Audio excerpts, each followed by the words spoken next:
the games, right? Everyone is celebrating and not wearing masks, and but they in Hmm. China they're kind of like Parallel they're universe. they're totally different, right? They still have the zero COVID Yes. So strategy, but whereas is the rest of the world is already celebrating. Russia is not participating in the World Cup, as I understand it, and is China participating? I don't think so. Well, didn't They because have you have a to male team, right? If I'm not enter wrong. the yeah. You have to fight the regional games to enter the final. Oh They're yeah, qualified. the men's national team did not qualify for the event. Yep, but it's very Hold on. popular. Hello, happy Thanksgiving, everyone. World Cup, you guys check the Saudis won against Messi's team. Okay, hold on. And one over German. Yeah. Oh, by the way, thank you for that. That's to me is my favorite story since we met last time. And just indulge me for 2 minutes here. The God bless the Japanese, Samurai Yep. Blue. who, no pun intended, scored huge points after their win over Germany, which is just remarkable. And I can tell you, even the Japanese are shocked that they beat the Germans, and um, and so they partied like anybody would, right? But there is video of them celebrating, and you have to see this video to believe it.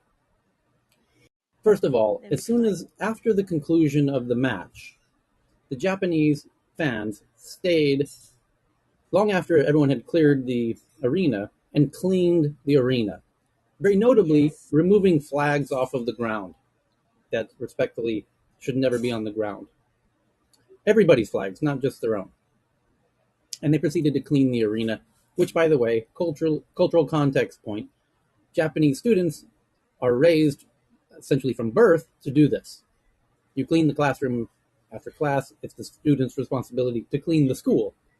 So this act that they're doing is of no surprise to Japanese people. This is not some unusual, uncharacteristic gesture that they're doing. This is totally, from a Japanese perspective, not a surprise. Atarimae.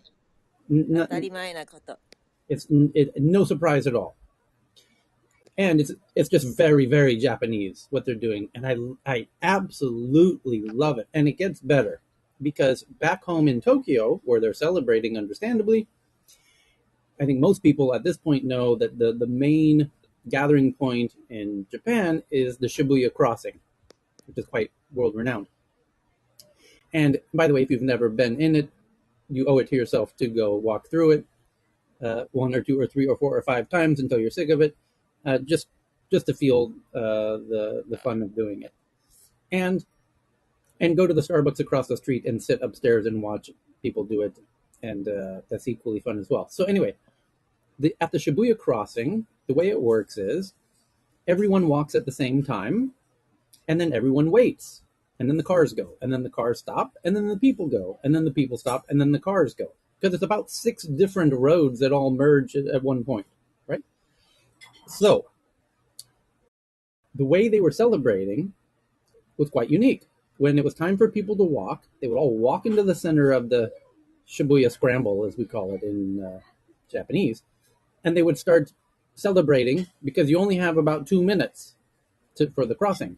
And they would celebrate for 2 minutes, and then they would run back to the sides, and then the cars would go, and then the cars would have red lights, and then the people would go, and then they would celebrate in the middle of the intersection or the scramble, and then they would go back so as not to impede the traffic or the cars or anything like that.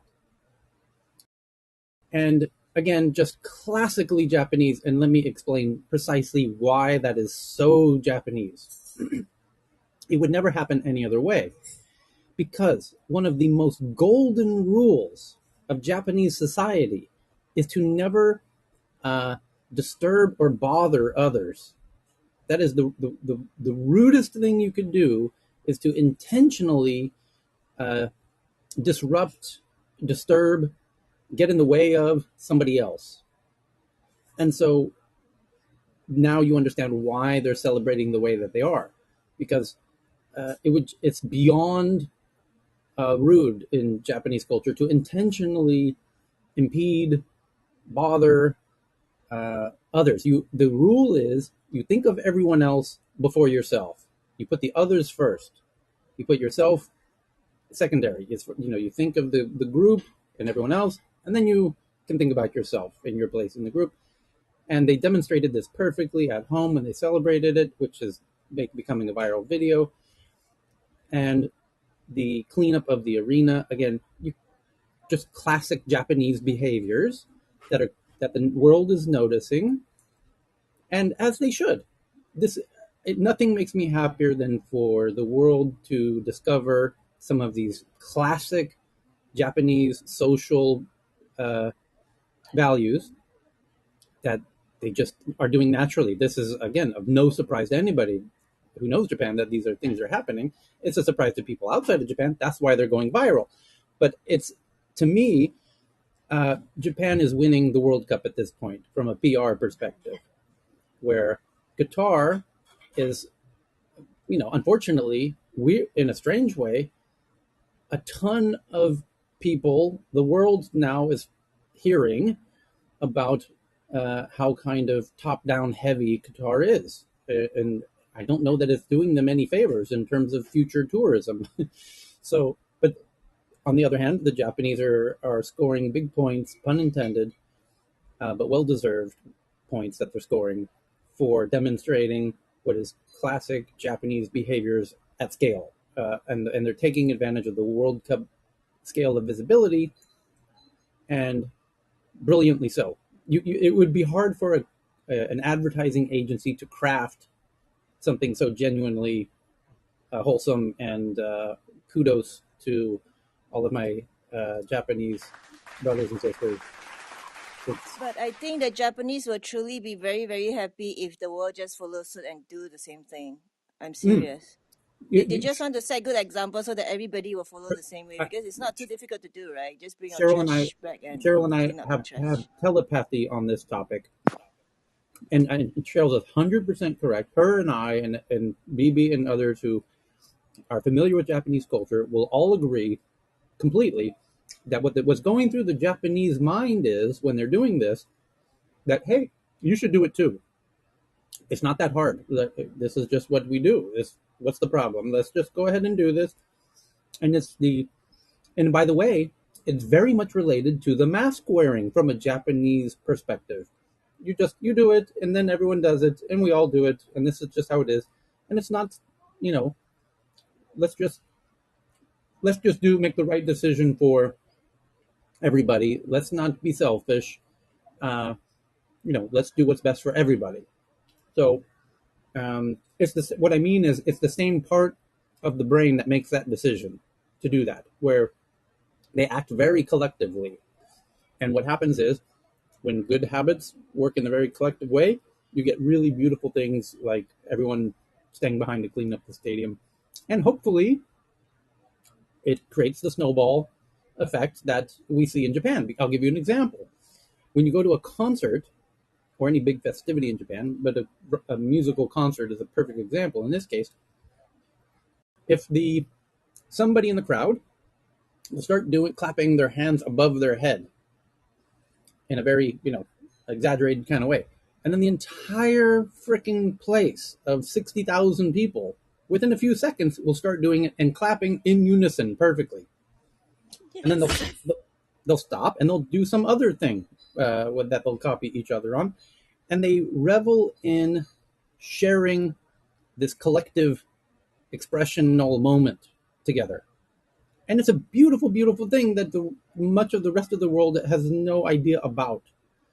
And so it's something else worth witnessing if you trouble yourself to get to Japan. Go see a big social event like that and watch how the Japanese function as a group, as a collective.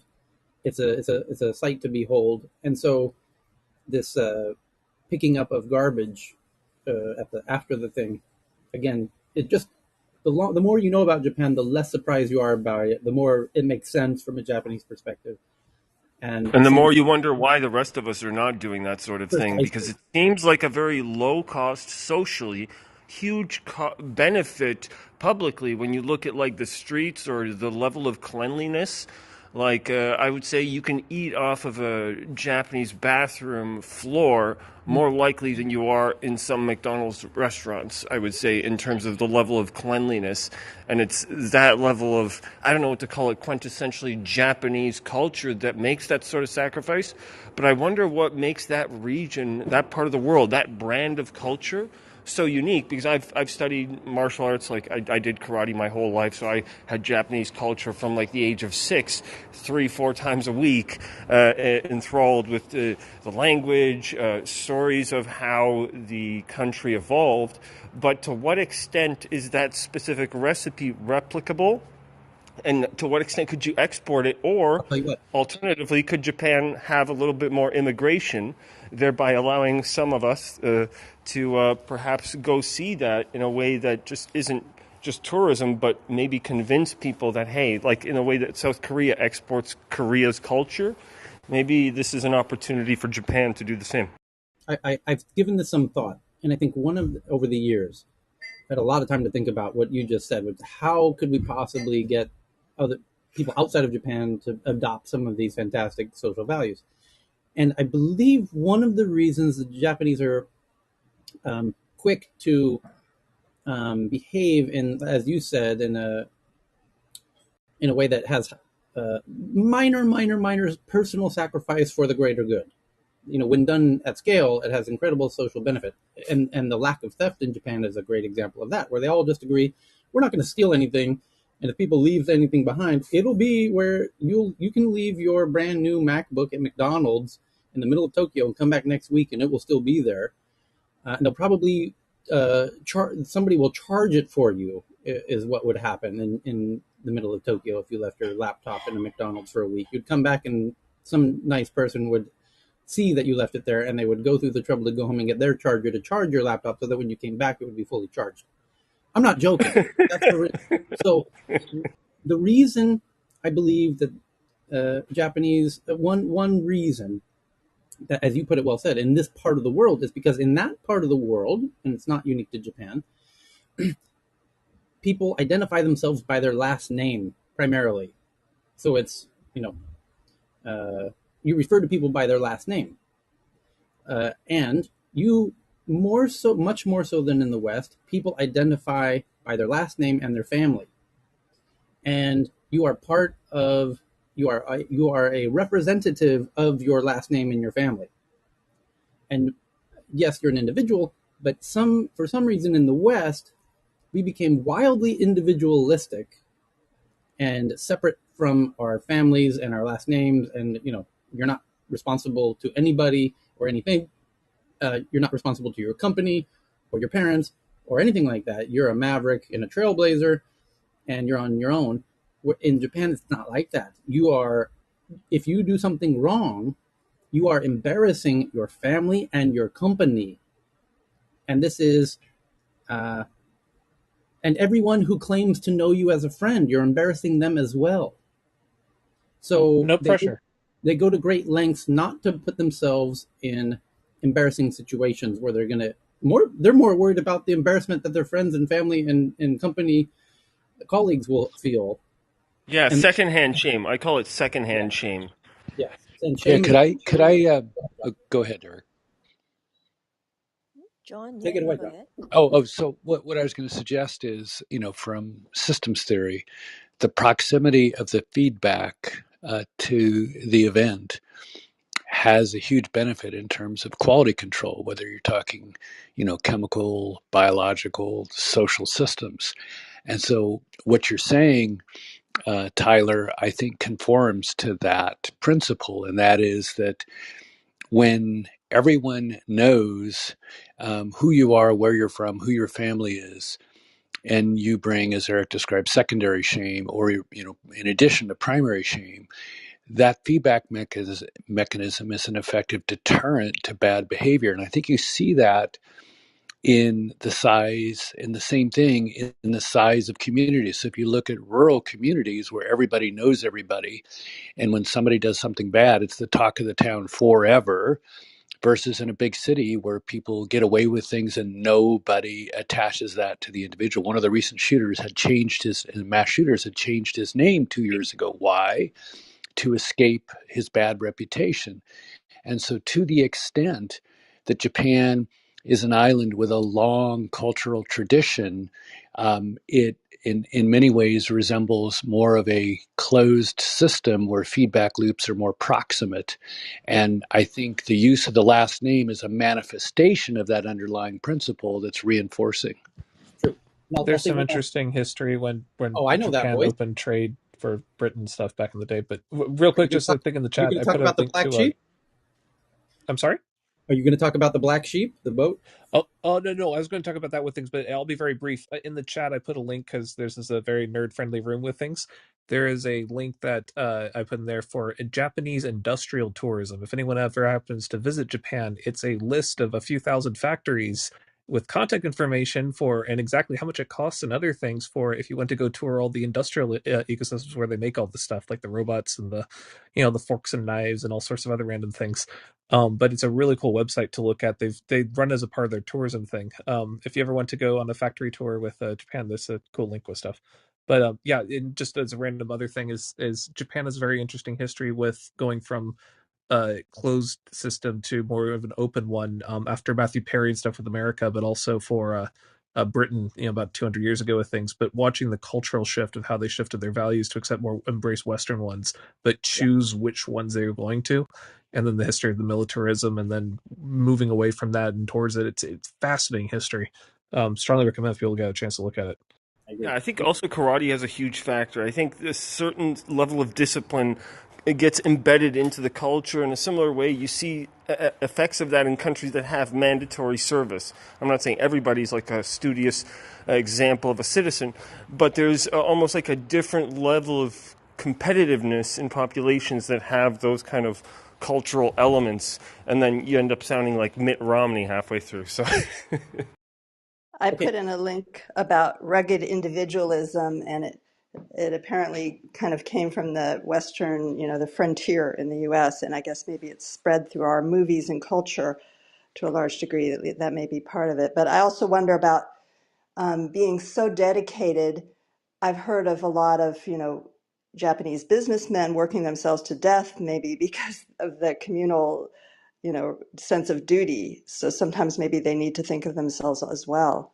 There are downsides. But isn't it kind of a misnomer to say you're an individual in a place where you are part of a whole system, considering being an individual is more so of a social construct rather than it is a philosophical or even like a literal basis? Well, let me answer it this way.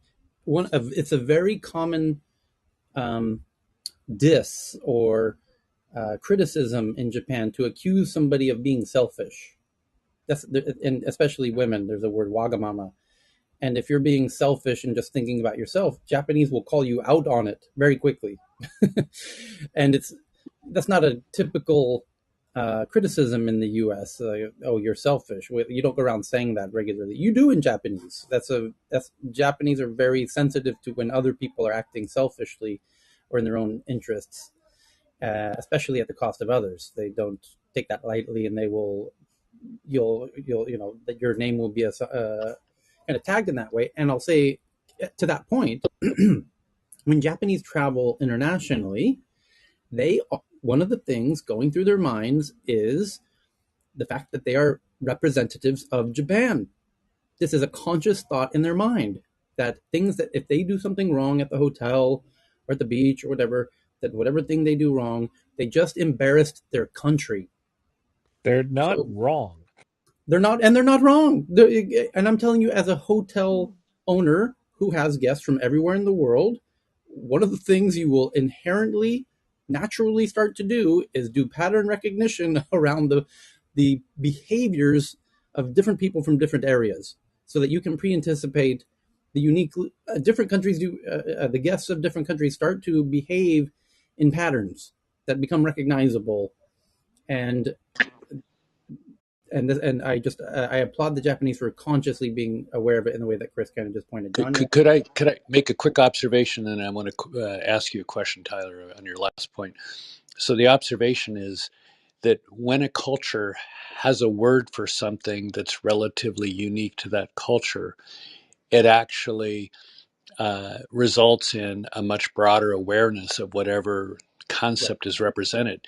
So, in addition to the term that they have for self acting women, the prior reference to working yourself to death has a name called karoshi in Japanese, and it is a legitimate and often used diagnosis on a death certificate.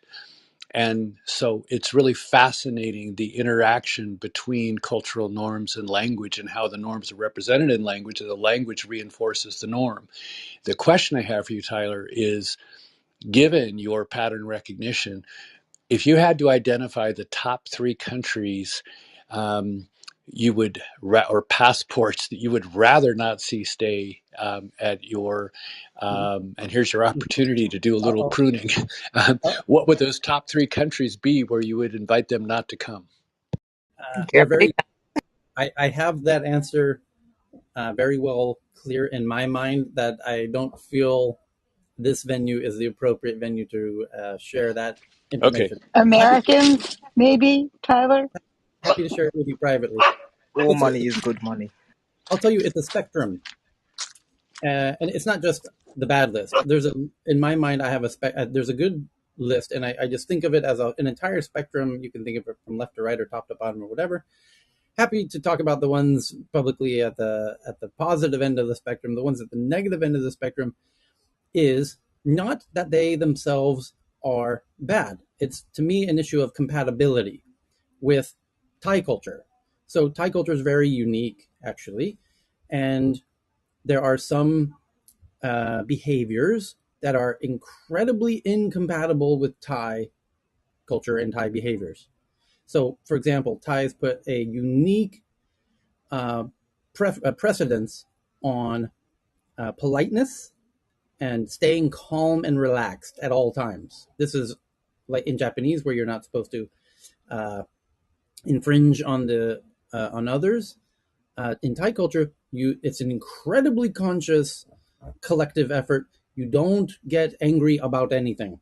This is I know we're in the digital age now, but there used to be an age where there were travel books, and in every travel book that was ever written about Thailand, page number 1 says the top 10 things you should be very, very careful to never do in Thailand. And number 3 was always don't ever get angry with a Thai person.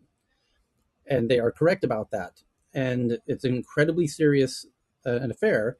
And some cultures are very good about not getting angry in any situation because things go wrong in Thailand constantly. It's chaos all the time, and things will go wrong all the time. And you need to stay very calm about it. And it's critically important you stay calm about it. And some cultures are much better at that than others. And that does, so my point is the cultures who some cultures are just uh, more and or less compatible with Thai culture. So again, it's not that they're bad; it's that it's a degree of compatibility with the host values. Let's say. So that's what The in more you the talk about it, the more I like Thailand, honestly. the more you like Thailand. Okay, yeah, Thailand's fantastic, by the way. In an age where shit is hitting the fan on a global scale, and things are getting wild and precarious and unstable, the more I want to be in Thailand because the But Thai, Thais stay And very. Let me I put it Thailand this just from like bad anger management and conflict resolution, and right. there are a lot Here, of here, people that, yeah. let me It ramp up. doesn't from it your come from the description Buddhist just now, religion? right? Huh? This predates Buddhism from a Thai culture perspective. The point I want to make, if you'll indulge me for 1 minute, is I was recently interviewed here in Thailand by Stripe of all people. The company Stripe just started in Thailand. I was their first user because I'm friends with the company, and I'd been waiting for years for them to open in Thailand. I used them in Sweden, and they interviewed me for a video they're making. And one of the interview questions was, "What do I think about Thai culture. For there was 100 questions in the interview that they're filming me for, and I said, you know what I appreciate about Thai culture is as the world is getting super crazy and very uncertain and a bit chaotic, Thais understand and value staying calm and cool uh, in the face of chaos and uncertainty, and they've mastered it, and I so deeply appreciate it. And I didn't realize how much I appreciated it until I flew home to the U.S.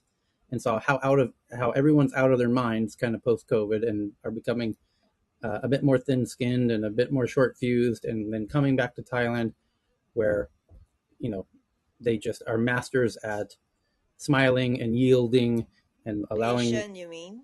being And patient. And Thailand is very famous for their commercial, TV commercials. So you now maybe some YouTube advertisement as well. It's full of creativity and very, with humor. So that's one of their characteristics as well. I mean, Thailand people, very, anyway, very. back to But John's question. Some Tyler, based on countries. your description just now, right? It sounds like the Singaporean will be very matching with Thai because of food, but will not be so matching that because in Singapore we can't stand things screw up. Oh yeah, well this some countries, but Japanese are actually, if things go wrong, in Oh a yes, they get chaotic, stressed up. yeah, they'll get stressed, but they'll internalize it. They won't externalize it. And Yes. Swedes are the same. Swedes, if things go wrong, they're not gonna become angry and jump up and down and yell. They'll be angry internally. They'll be furious internally, but they won't show it. And that is, Americans have a tendency of going Donkey Kong. yeah, Americans have a really bad tendency of being going. That there's the Karen memes, as an example, but so everyone on, I think, can intuit which countries or cultures do well, or more or less compatible with Thailand, and which ones are not. So, And another fascinating example of cultural customs represented in words and words reinforcing customs. The greeting "Sawadika" actually originates from Sanskrit, which mhm. rather than meaning hello, which is how it's used as a greeting, it actually refers to goodness, fairness, and prosperity. And so there's, even in the greeting, there is this sense of Oh, we are together and prosper I'll take together. it. I'll take it one step further. The other most common thing you'll hear is "Sabay di mai." And "Sabay di," it's what everyone asks each other. It's kind of the "how you doing," "how are you," and to more specifically, what it really means is sabay is a state of contentment, kind of a tranquil contentment, kind of a peaceful happiness. And the question they're asking is, are you content and satisfied? Are you feeling tranquilly at Chill, you ease? chill, you If chill. if the chat will allow us to go one step further, can I ask, based on when you're having a bad day, and it's been a bit chaotic, how would someone resolve that then, and talk about maybe they're just not in a good ways right now? How do Thais deal with chaos, with conflict? Yeah, just like a hard day at the office, let's say. Great question. Tyler, there's once I asked my Thai friend, I asked why are Thai people always smiling? Are they always happy? And she said, They're not. no, not really, but it's They're not. just that Right. they think that it's polite to smile. That's right. Very often they're not happy, but they're going to smile because it's better to keep that going around than be frowning at people. And by the way, Thais are hypersensitive emotionally, and they if people are frowning at them, or if someone's frowning at them, or that's not a smart strategy to go through the day in Thailand, to be frowning at people. You're gonna find yourself socially isolated very, very quickly, and they very much want to get along with each other, and they very much avoid um, putting themselves as the black sheep of the collective. They want to be liked. They want to be on good terms. It's critical. Let me put it this way. This is the best way to put it. Thais are hypersensitive to being on good terms with everyone around them. They don't want to be on bad terms with people. They're willing to yield and apologize or whatever. Just they just let's make sure that everyone that's around my home or in my town or that I engage with regularly, that we're all on good terms, so that we can all be sabai, tranquilly at ease. Sabai sabai. That's the And critical. there's actually a biological underpinning in that wisdom of smiling, and the old saying in addiction circles, fake it till you make it. When you smile, the act of smiling actually causes the balance of your hormones to shift to the positive. Just simply smiling will make you feel better, even if you're not in a happy state. Yeah, in fact, What Soul Machines Does out of this make you Australia. live longer, John? Are there any statistics Well, on life? not Probably due not to not that less I'm stress, aware of in yes. terms of The smiling type of causing. smiling. Not that The I'm type. aware of in terms of smiling causing longer lifespan, but a transitive property of observations, smiling improves the hormones and the neurotransmitters that have been associated with greater health and longevity. So indirectly, yes, but I don't know of any direct study between smiling and There, longevity. there was a direct study on, I don't know, it was pretty famous at the time, on pictures from high school graduation, how the smile was, and then if they had like a longer and happier life. So if you smile with your whole face, like the eyes are included, apparently people tend, it's not always, but tend to have better relationships, longer marriages, friendships, and like a longer, healthier life. So the type of smile, just smiling with the mouth, is not sufficient. Smile also with your eyes. And then the other thing I wanted to say is that those cultural differences, I think testosterone levels in different places in the world differ, and that could contribute to those more individualistic versus more community-based identity, because testosterone like higher levels tend to increase like more selfish type of behavior, if you so will. And the other thing is it also reflects then in the economy, because I think Japan has the oldest still existing company. I think it's over 700 years old, or even older. And I think the second is Germany. I think those patterns of behaviors like this tend to also reflect in the economy, and probably also creativity patterns that will be a little bit different, which is maybe not necessarily compatible if you come here maybe as a Japanese. I don't know, how successful can you then be? Is there any stories behind that? That would be interesting. How as an individual Japanese in a startup Silicon Valley environment, how well you would do. I'm not sure. Thank you. So, one of the things that smiling does is it releases neuropeptides that reduce stress. So, if we were to think about the societies that we've talked about and the stress levels in those societies, we'd also find that there are probably some uh, health effects that are related to stress. And so, if these behaviors that we talked about and smiling release neuropeptides that reduce stress, then that would, I would imagine, work into longevity, as I believe that stress is a precursor to many health problems. I just want Yeah, to say, Kyle, I'd like to point to Robert Sapolsky's work on essentially stress and our behavior and all the different um, levels of abstraction for where we look at causality for people's behavior. It goes quite in depth in a lot of this stuff. Someone in the chat said that there is a lot of depression in Thailand and it ends up in suicide because people don't want to admit they're depressed. That was just someone in the chat that said that. Yeah, I was Do, asking of that because I think it's, quite important to not neglect that side, but also at the same time be able to relieve yourself of that type of mental burden because having that one conversation, and I'm saying that from personal experience, it can just easily be one conversation that can make your week just go easier. But yeah.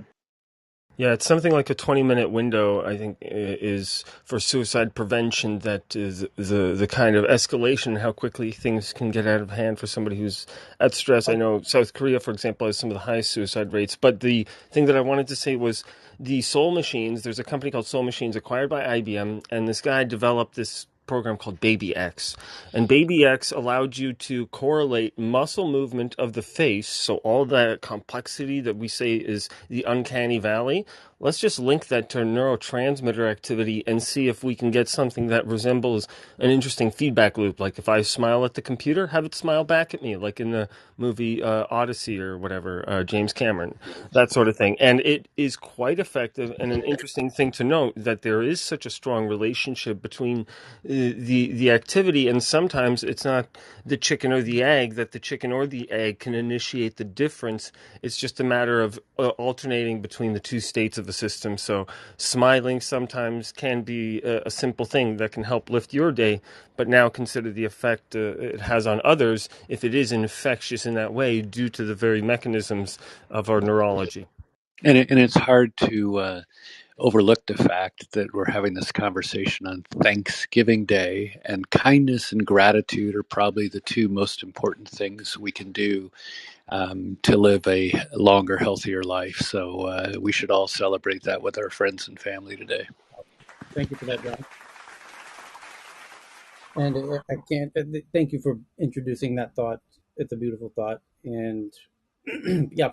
And I'm today more than ever thankful for Tech News Around the World and all of you who join us in doing this every day.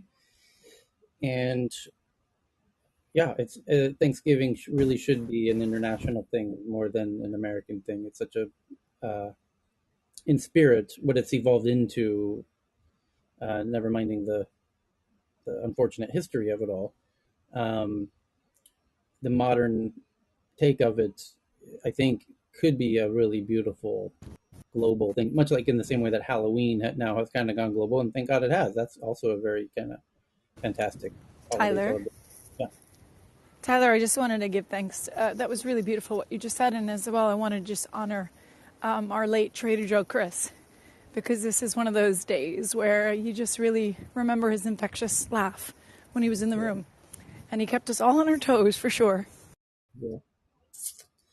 So I invite you, as all the non-Americans, I know Ame and I and several others on stage in the room are, but if Ken and Donna and Irvin and David and a lot of people are, but if you're not, definitely let's try. I think it would be beautiful that if Americans start to allow everybody to participate in what is truly one of our best holidays, uh, and yeah, it's a beautiful thing, and everyone it should be that just like Halloween.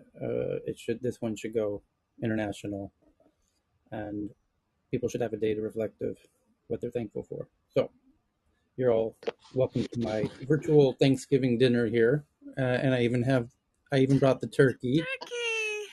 Yeah, right here. Here you go. Well, and before we leave the Chris Jung topic, um, this is likely to be a difficult day for his family.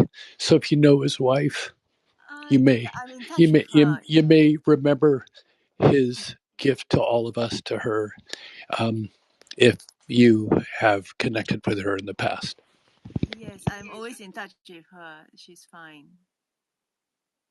I think she was just here half an hour ago. Yeah. Okay, that's a brilliant, again, very beautiful thought there, John. Thank you, John. Yeah, yeah. In case somebody doesn't know, uh, Thanksgiving for Americans is perhaps the most emotional holiday, and it's because everyone flies home to have dinner with their family wherever they happen to be, and that's the core of it. The core of it is you're not allowed to miss it, and you must return home from wherever you happen to be and whatever you're doing. There's no excuses that are valid, and it's it's a beautiful thing. Anyway, so the top tech story today. We're gonna replace the air horn with a turkey today. There we go. So is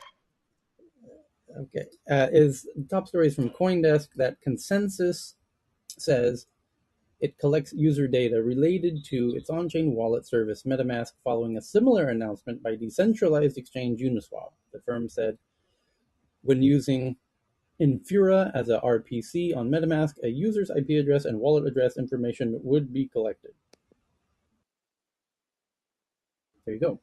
Next, from Politico, they say they have sources that the FTC plans to file an antitrust lawsuit to block Microsoft's $69 billion acquisition of Activision Blizzard, as FTC staff are skeptical of the company's arguments. That's so weird.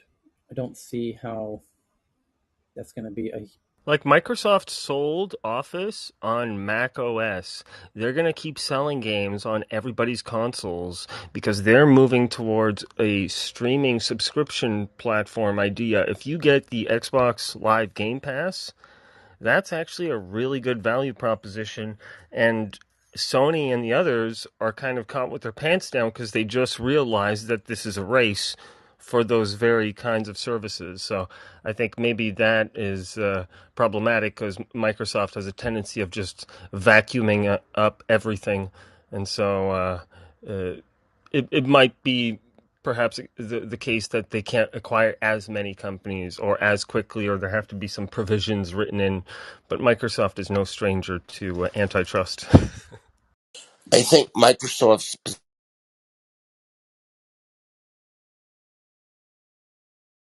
Try again, Ken. Uh-oh. He's kidnapped by the turkey. Ground control to Ken. Somebody just put a big turkey leg in his Turkey turkey. one down. Turkey one down. Yeah. He just passed out from too much stuffing. That happens on Thanksgiving. People go a little overboard and pass out at the table. So the next, well, hopefully he'll circle back. The next is that Twitter abruptly fired around 50 engineers and warned dozens more on the evening before Thanksgiving. Some were told their code is not satisfactory. Yeah, okay. Next, sources. Elon Musk disbands Twitter's Brussels team, sparking compliance concerns among EU officials after policy executives departed the small but vital office. For EU policymaking. Now, I'm realizing something as I read that, and it occurred to me a couple days ago, and this kind of reinforces my hunch, which is the following. I think most of us here are well aware of the reality that social networks are constantly contorting themselves to comply with countries' policies and whims from all over the world. They're constantly getting messages, hundreds of thousands, to remove this tweet and delete this tweet and suspend this user and bring back this user and everything else. Hundreds of thousands all the time from governments around the world. Right? Do we all agree with that? If you, it's just a simple fact. We've read the headlines, and we know the numbers from each country. So, with that as a given fact, understand how unenvious of a position that is to be dealing with all of this. And now you know why Jack Dorsey is trying to create a fully, properly decentralized social network protocol so that he would never have to deal with any of those emails ever again. Right? Because then you could just tell them to go fuck themselves because this is truly decentralized. Good luck shutting it down. And there's no moderation of it. It's truly decentralized. Like Bitcoin, knock yourself out, try and stop it. So that now you know why Jack is enamored with the idea of a truly decentralized social network. Now, Elon Musk believes that the reason he's going with Twitter, which is fully centralized, and because of its centralized nature, it can be the target of these government, emails to comply because you're in our doing business in our country and you have control of the thing, and we know where the throat of this thing is if we should need to choke it. So, where the truly decentralized protocols, there's multiple throats that are hiding everywhere, and so choking one of them won't do you any good. So there's no point. So like Bitcoin. So anyway, back to the point that Elon is doing a centralized social network, and the former Twitter team members are no doubt wildly confused about this. Why Elon is shutting down the Brussels office, which coordinates with the EU, based in Brussels, right? And this office in Brussels is full of people who are constantly coordinating with EU Commission Parliament members, no doubt, and they no doubt feel that that office is critical for compliance reasons. Now, there's another. I'm realizing based on another article I read 48 hours ago, when Elon is scrapping the India team, for example, like literally just shut it down, right? And you remember Amay and I and others were talking about, mostly Amay and I, like, why are they setting up this India office? It seems like they're uh, doing a potentially very politically savvy maneuver by putting the new CEO as an Indian, based on the fact that India is the market that they most want to grow in and score points with the Indian government and etc. And Elon comes in and the first thing he does is guts the Indian office. And I believe that's what was the headline 48 hours ago that got me thinking. And this headline about shutting down the Brussels office confirms my hunch here, which is if you shut down the email, metaphorically, shut down the links of communication, like the Brussels office, for these people to communicate with you, you can just hold your hand up and say, talk to the hand. We don't deal with your email requests, period. Period, period, period. There's no one just like good luck calling, tech support at, some company that has no tech support, or some airline who has no customer service. Cough, cough, Finnair.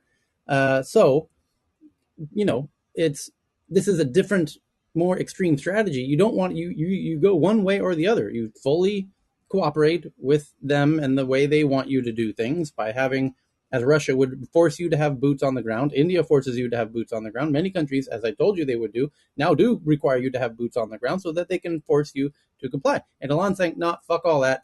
Shut them all down. We don't comply with nobody on nothing. And I realize he uniquely, of all people on planet Earth, is in a unique position to take that position because he has Starlink. He has other geopolitical. I don't. I use the word weapons for lack of a better word. He has Starlink, which is a geopolitical resource of significance that, and he has Tesla, which has geopolitical ramifications that other people don't have, that really nobody else has. And so he might be able to take this posture and position of shutting down all diplomatic links between all countries and telling them to go stick it where the sun don't shine, because he's got the additional spokes in the fire, and those governments know it, and they're not going to threaten him with kicking Twitter out. Because, by the way, India, there's countries all over the world who would give anything for Tesla to open a factory in their country and want to be on the good side of Starlink. And that's a far more important situation for them than having or not having Twitter or what have you. So when he's doing things like this, it makes me think he's just going to remove all of that, what he probably perceive. I think it's an interesting strategy that might, yeah, you have to go one way or the other. You go full on and comply, or you go full on and just have we don't do that policy equally globally. And it seems like he's taking the latter approach. And I think there's a sane, perhaps even clever strategy to taking that approach. It's certainly more cost effective.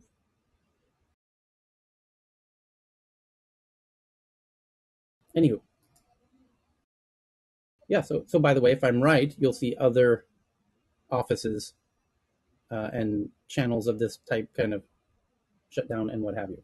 By the way, another kind of anecdotal evidence to my point is they also shut down the PR department. And by the way, Tesla and SpaceX don't have PR departments. And those PR departments are somewhat analogous to the Brussels office, where these are conversational middlemen who manage the narratives between the company and the press. And Tesla, and every big company has them and spends considerable amounts and energy and resources around them. Apple, most of all, Apple spends an insane billions of dollars on marketing that is very cleverly done at the highest levels. Probably the best to ever do it. And they work with these genius agencies to craft all of this stuff. Tesla does not. Tesla does none of that. There's nobody for the journalists to contact at Tesla. None. There's no phone number to call. There's no email to email. And I think Elon has realized that that was a good move for Tesla. And I think he's employing that strategy now, in a way, at Twitter with regard to all of the social network headaches of complying with government whims and emails and requests. But I've not seen anyone else float this idea. But it's a hunch. But I think I'm right.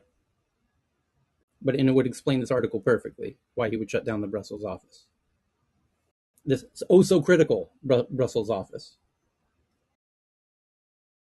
So next story: Foxconn offers about $1,400 payouts to newly recruited Chinese workers who opt to leave its iPhone factory, aiming to quell unrest after violent clashes with police. Hey, Tyler. Yes, sir. Can we go back quickly to the Twitter thing? If you know, some countries would actually want nothing better than closing Twitter because it promotes some sort of like freedom of speech, even at the old Twitter and whatever new Twitter. So closing it, shutting it down is actually some welcome news for them because it will stop all sort of activists from raising hell against them. I agree. So they might actually take this as a point and say, you know what, this platform is not stable. We're just going to shut it down, and we've got reasons. And by the way, when that happens, and I agree with you for the fourth time, that that will be an indicator that I'm probably right in my assessment here. That if we see a country say Twitter is no longer allowed here, it's because Twitter is no longer responding to their requests. And they feel the only way to deal with that then is if they're not able to influence the network and have it dance to its drum or on its terms, then they don't want it there. And then in the near future, we'll see, I don't know, Nigeria make an announcement that Twitter is no longer allowed again because they banned it Yeah, previously, probably about a year ago. yeah. That's due to social media and election cycles, right, as well. So, but yeah, there's a lot of I'm protesting also. Yeah. So the article that I just read, Financial Times, Foxconn paying $1,400 to newly recruited Chinese workers who opt to leave the factory. So these are protesters, and their way of dealing with the protesters is, hey, how about we pay you to get out of here? How's 1,400 sound to get stop protesting and go home and It's stop causing just problems? the Apple. I think they send people from Apple to Foxconn's company there. So now it's involves the headquarter Apple. I mean, it involves Apple as well. So um, this reaction is more like Foxconn is trying to calm order event down by the request of the government. So they paid those who want to leave because originally they promised. It said it's a little bit suspicion, but it said originally it's not recruited directly by Foxconn's resource department.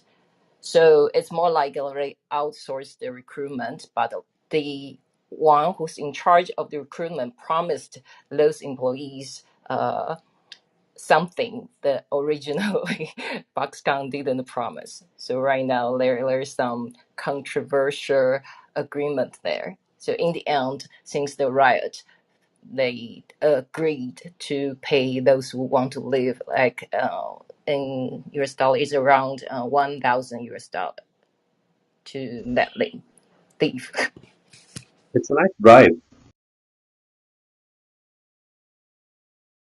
Okay, we moving on? Here we go. Next up is from Bloomberg and many others. It says Sam Bankman-Fried's plans. Well, something that I revealed nearly a week ago was that Sam Bankman-Fried is still scheduled to speak at a New York Times event at the end of the month. And I don't know if I did it in this room or if it was in the private Twitter back channel room that we have, where I showed the speaker list of this New York Times event that's coming up, which included Sam Bankman-Fried and TikTok, the boss of TikTok. How interesting! The boss of TikTok is going to be speaking at the New York Times event. Oh wow, that's kind of interesting. Especially if you have been following how the New York Times covers TikTok historically, Tyler? and how it's currently covering the FTX fallout. It's a kabuki theater of absurdity. How they cover the FTX fallout, that painting Sam as the victim in this, and it's just bizarre. It's truly upsettingly bizarre. May, you were saying? Yeah, I just tweeted out something and I was just like, WTBF. Take a look at the tweet when you get a chance because it has to do with the fact that SBF, Janet Yellen, and someone else is going to be speaking soon on a stage together. I'm thinking to myself, wait a second, what the bloody F? So the point is others now are realizing that Sam's speaking at this New York Times event, and Bloomberg's doing a piece on it. And so Bloomberg asked the New York Times, their buddies, hey, bro, what's going on? How's this going to work? And the question is, will he be there in person or will this be remote? That's one of the biggest questions that is not being answered. I can tell you as an event producer, he's going to do it remotely. He's got 5 million people who would prefer to see him dead than alive. So in New York City, and that's a lot of people to have on your in your crosshairs. And I'm choosing my words carefully because there's a lot of people who lost their life savings, and this event's in New York City, and this dude would be out of his goddamn mind to appear in person. I have to believe he would be risking his life. It Let me also, clarify sorry, Tyler, Donahue. for any authorities who might be listening. Yeah, I didn't lose a penny on FTX. I don't give a shit if he speaks in person. I'm not going to New York. I have no ill will towards this person at all. I'm enjoying the comical dumpster fire that is this story. But I have to imagine that when millions of people lose their life savings, I wouldn't want to be as an event producer. I wouldn't want to be speaking at an event in one of the world's biggest cities. Uh, Days, not even weeks after rug pulling people out of their life savings, millions of people. That's suicide of sorts. And I think the event organizer will have a lot to do for security too if he's really going to Correct. appear physically. As an event organizer myself, I've been the executive producer of an event where the president of Israel spoke, and let me just tell you something. The amount of security that's required to have the president of Israel speak at your event, I could do a room for 3 hours about the details and that went into that. And it's mind numbing.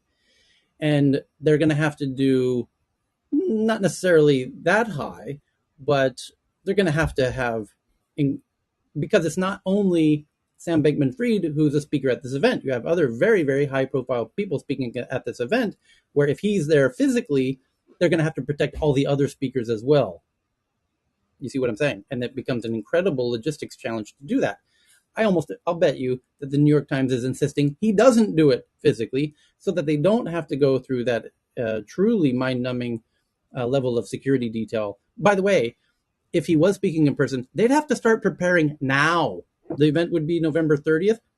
Just to give you a clue, you would have to start preparing physically on the ground now for people planting bombs and everything. And you'd have to have 24-hour permanent, unflinching surveillance on every entry and exit and window and ceiling and air shaft starting now, even before now. For like a 5 mile radius as well. So it's not even like you would have to Not, have constant no, surveillance from.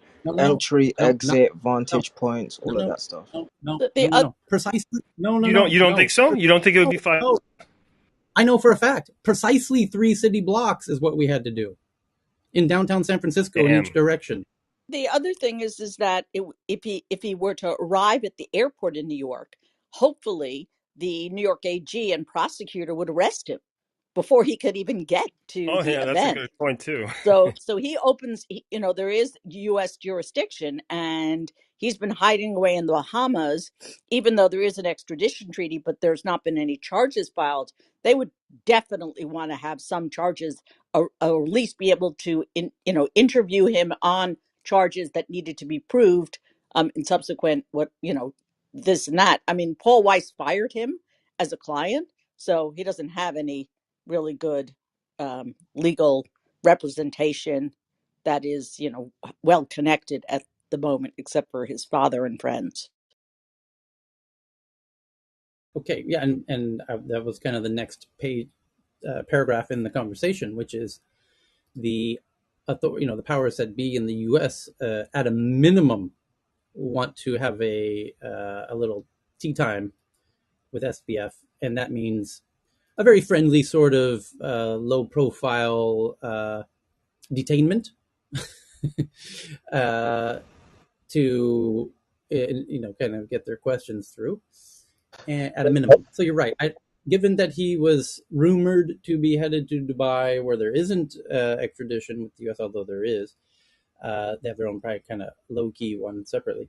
But it seems very likely that he wouldn't risk returning to the U.S. just on that premise alone, let alone the number of angry New Yorkers who would love to see his head on a platter.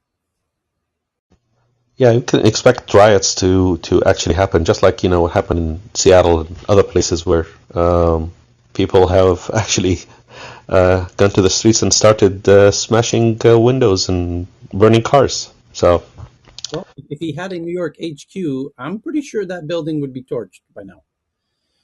So the person who's organizing the event, or I should maybe he's the host or what have you, Sorkin, has said that no questions are off limits. Well, yeah, that's exactly what you would say as an event organizer to get everybody excited to tune in for this thing. Something tells me, though, given the New York Times coverage of this issue to date, uh, it's very much going to be a softball affair. So because it's just this. I mean, I've done endless number of rants against the New York Times for what it's become in recent years and months, and this is just the cherry on top of all cherries. This coverage of SBF is such a tragedy to journalism that it's I believe people will study it in journalism schools for years to come. It's of that level of disturbing uh, uh, kind of resignation of responsibility, journalistic responsibility. Anyway, we'll see. We'll that's see, Sorkin, if we how continue you to have, interview. that's if we continue to have journalism schools. Yeah, fair enough. Okay, For free so speech and everything. the by the way, apparently CZ from Binance did a tweet saying, "In the past, I almost never check speaker lists before agreeing to speak at a conference. Going forward, I will have to." Interesting tweet. What might he have meant by that? that he wouldn't speak at this event because Sam is speaking at the event.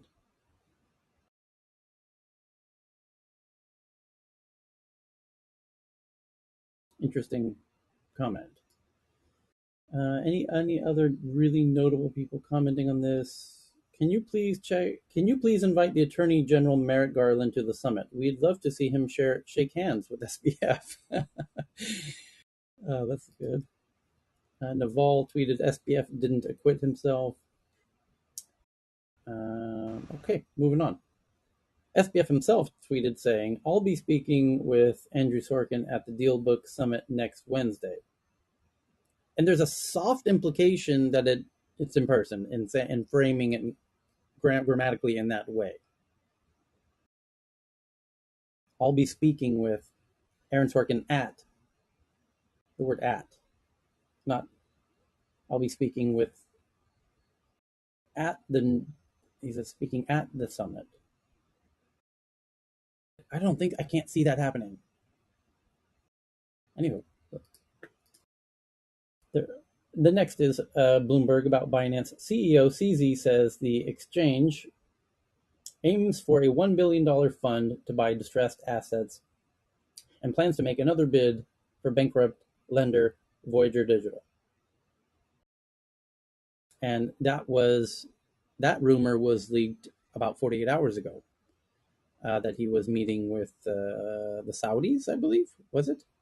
Or Dubai? He was in Dubai trying to get some sovereign wealth money to make a $1 billion fund to save distressed crypto assets, to keep the house of cards afloat. And the next one is from Stability AI, which releases Stable Diffusion 2.0. This is your DALL-E 2 image generator, text to image generation AI fun stuff, which is kind of one of the hot topics du jour. And now they're releasing Stable Diffusion 2.0, which can generate images with 512 by 512 resolution and 768 by 768 default resolutions with upscale images up to, get ready, hold on, it's bigger and better than ever, 2048 by 2048 image resolution. So now you can have full desktop size images from Stable Diffusion. That's awesome, because until now you needed something like 20 to 40 gigs of video RAM on your graphics card to be able to run those kind of resolutions, because that's the name of the game as you increase the size of the sample that you want to generate. So this is definitely exciting, because it means it's going to be even more accessible to even more people, because the average hardware just slowly increases. You kind of get 75% by taking the average or the mean. So 75% of people might now be able to do something like some sort of Stable Diffusion if they have a GPU in their machine. So it's great. And the price for those graphic cards are much cheaper now. So that's good for at least AI developers. Right. Yeah. Less crypto mining, yeah. The Verge just now came out with a piece that says Stable Diffusion has made copying artists and generating porn harder, and users are mad. Changes to the AI text-to-image model make it harder for users to mimic specific artists' styles or generate not safe for work output, but offer other functional improvements. Users of AI image generator Stable Diffusion are angry about an update to the software that nerfs its ability to generate porn and pictures in the style of specific artists. The company that funds and disseminates the software announced Stable Diffusion 2 earlier this morning. The update re-engineers key components of the model and improves certain features like upscaling, which we just discussed, and in painting, which is context-aware editing, which is just incredibly cool. What that is you have an image, take any image, and you can edit the image using this technology. Meaning, you have an image, and it's you sitting next to your grandmother, and then you tell it to replace the grandmother with Joe Biden, and it does it. And then you tell it replace me with Donald Trump. It can do that perfectly. And you can tell it to do anything of that sort. So there's a car in the photo. You can say, remove the car and make it an airplane. Now, remove the airplane, make it a chicken. Remove the chicken, make it a dragon. And you get the idea. It detects parts of an image and can magically edit the part of the image or the objects of the image. Then if you get that them animated, you can actually get like a CG, like a movie scale uh, video as well. Just like Tyler said, you can replace the like a car to plan, then maybe a Superman, then maybe a mouse. Then you can connect it, all the video together. Then I mean all the frames together, then to generate a CGI movie. Yeah, there's actually a video somebody made of a music video. I'll post the link here on the side. So somebody used Stable Diffusion to make a sort of deep dream kind of receding back into the y-axis of the monitor kind of zoom in video, and it looks great. It looks trippy. It's very colorful and unique. There's some weird kind of artifacts that happen here and there, but it looks very artistic, very unique, and I think that's kind of what we're going for. So post the link and here in a and second. and it's quick and cheap. That's the point. Very quick and very cheap. So, Stable Diffusion's users have speculated that the changes to the model were made by the company to mitigate such potential legal challenges. Yeah, no shit. However, The Verge asked the company's founder if this was the case in a private chat, and he did not answer. He did confirm, though, that the company has not removed artists' images from the training data. Instead, the model's reduced ability to copy artists is a result of changes made to how the software encodes and retrieves data. Sure. Quote, there has been no specific filtering of artists here, he told The Verge. He also expanded on the technical underpinning of these challenges in a message posted on Discord. Okay.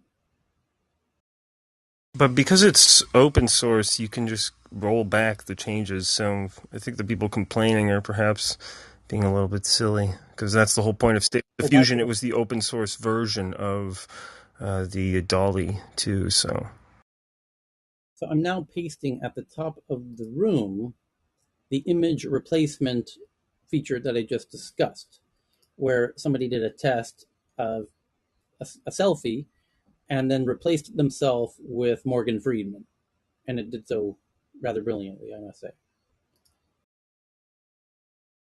I'm just admiring the work here myself. Yeah. Does it yet allow the generation of images based upon medium? Can you get a charcoal rendering versus an oil rendering yeah, for sure. You versus can even say in the acrylic on metal? yeah. Yes, that was version 1. Oh wow! In this version, the person making the test took a selfie of himself wearing a gray wool beanie, and he's wearing glasses and a black collared winter jacket. And then he replaces himself with Tom Cruise, and it does. And Tom's wearing a black collared jacket and a beanie and similar glasses. And then it replaces it with Morgan Freeman, who's also has a similar look on his face and a similar tilt of his head and glasses and a hat. What's so cool about that? Just to unpack this for you, is because now, if I were to say I want an image of Morgan Freeman, of course it could give me images of Morgan Freeman, but now I can specifically control the angle of the head, the type of expression on his face, much more articulately, because I put in myself as the actor and then replace myself with Morgan Freeman, and I can tailorize with my own input. I have my text input, Morgan Freeman, but I also have my visual input of how I want him to look. So this is an incredible new.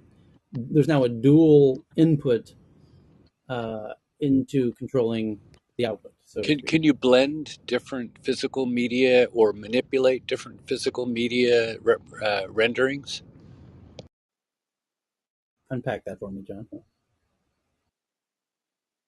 I think the controversial one is just like Tyler you mentioned in the article. It's for some right now some people use it to generate the more like extreme images or porns, for example. In Japan, they have those illustrators. They like to draw comic book style, but very sexy girls, and they don't want their like drawings to be included in the database. I mean, to be the trained data because they want to maintain their own special, I mean, their own characteristics or their own specialties there.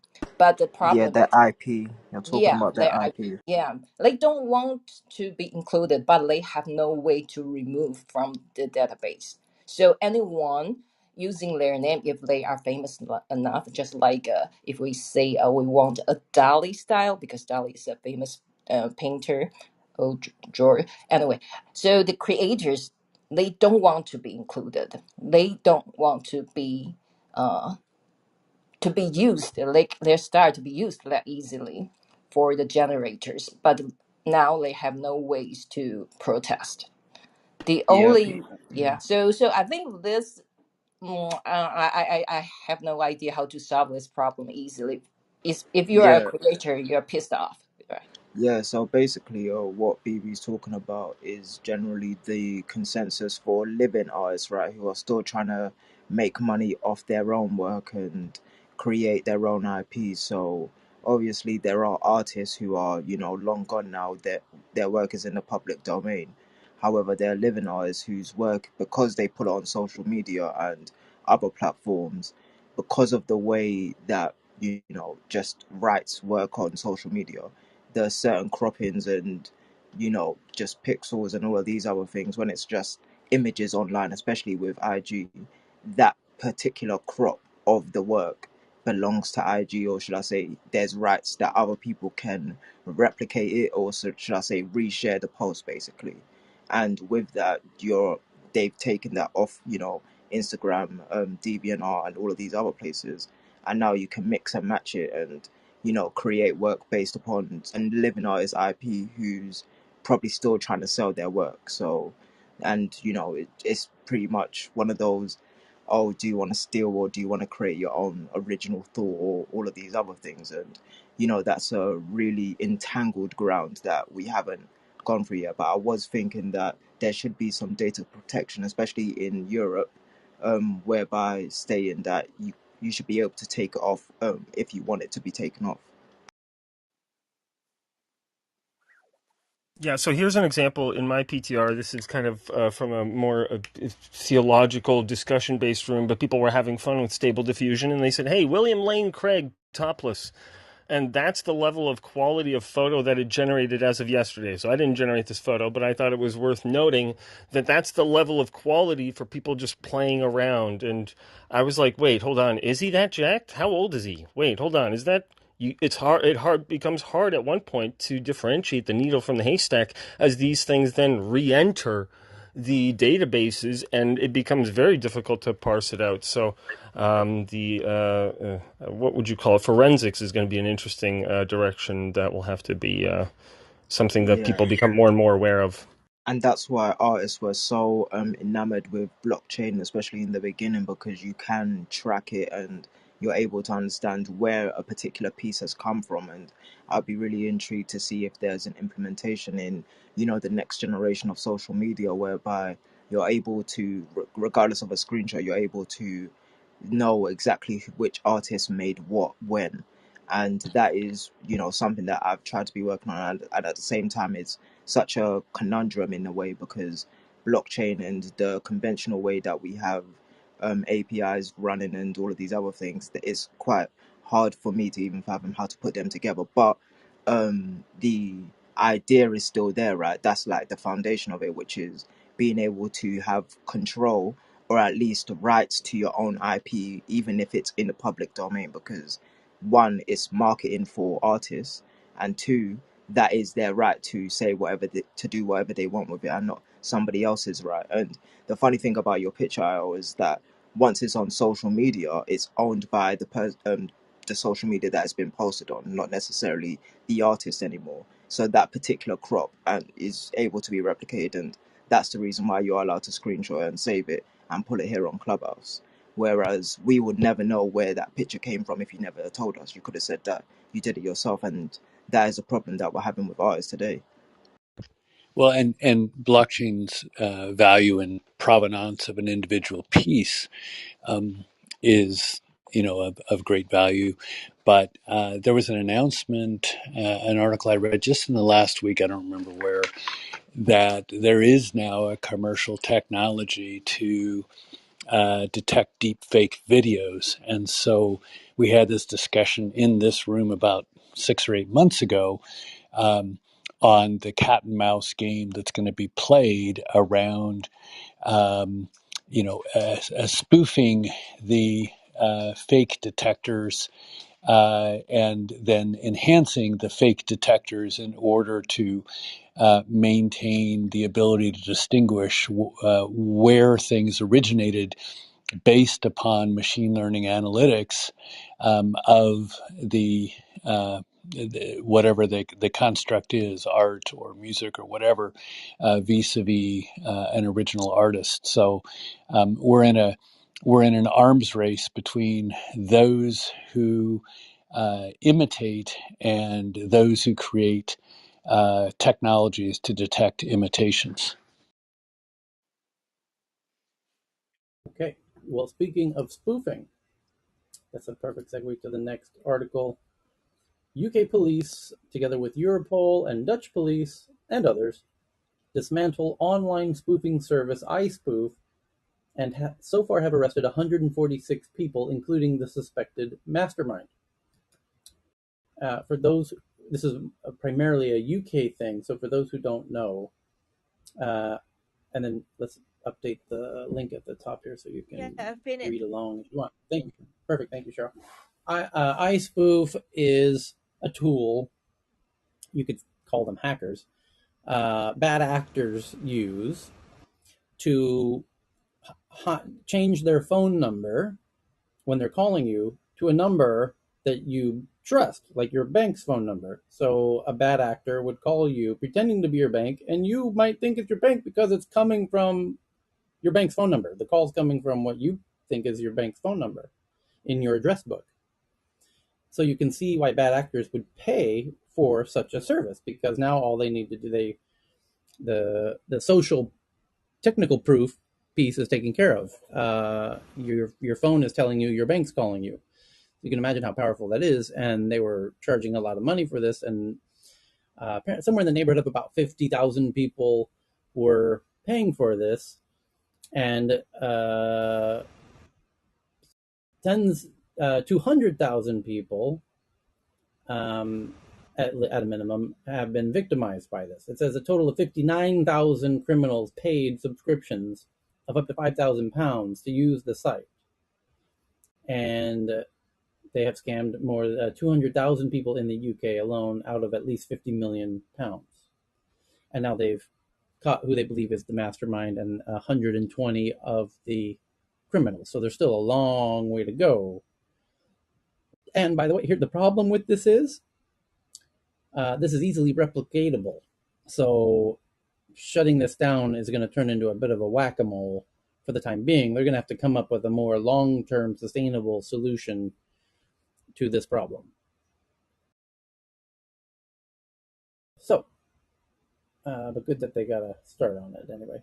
So the next is Elon Musk says Tesla's full self-driving beta is now available on request to anyone in North America who has paid for the $15,000 feature. FTX sister firm Alameda paid $11.5 million for control of a small Washington-based U.S. licensed bank, raising questions about why federal regulators approved the deal. SBF claims FTX had about $60 billion in collateral in the spring. We read that yesterday, so we'll skip that one for today. New York Times says they have sources that Netflix internal debate over embracing theatrical releases for big budget movies, something the CEOs call a distraction. Hmm. Um,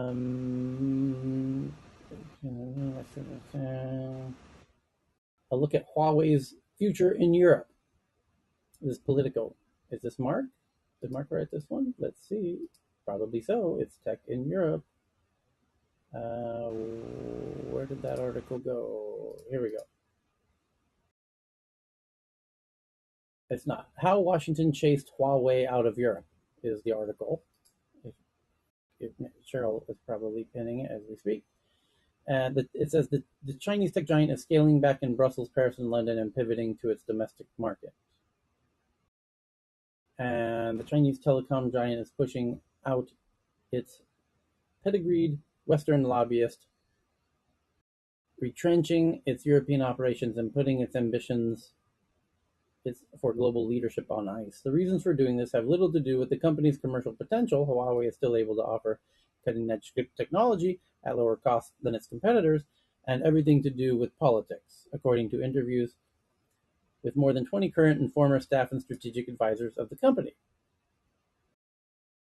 Now, no doubt, if you're a regular tech newser, you've heard me rant on numerous occasions on this precise issue, which is critical because it's the canary in the coal mine for the biggest show on earth, which is the grand divorce and new world order that's being established as the US and China decouple and drag along everyone along with them. So it's the parents are divorcing and all the kids have to decide which parent they want to live with. And this precise issue of 5G and the 5G transmitter rollout, which every country had to decide which 5G technology to use in their cities, and they basically only had a few choices: Huawei, which was significantly cheaper, or namely Ericsson, and the U.S. was adamant that U.S. and its allies must not use Huawei because China's using it as a tool for corporate espionage on a scale that was previously unimaginable.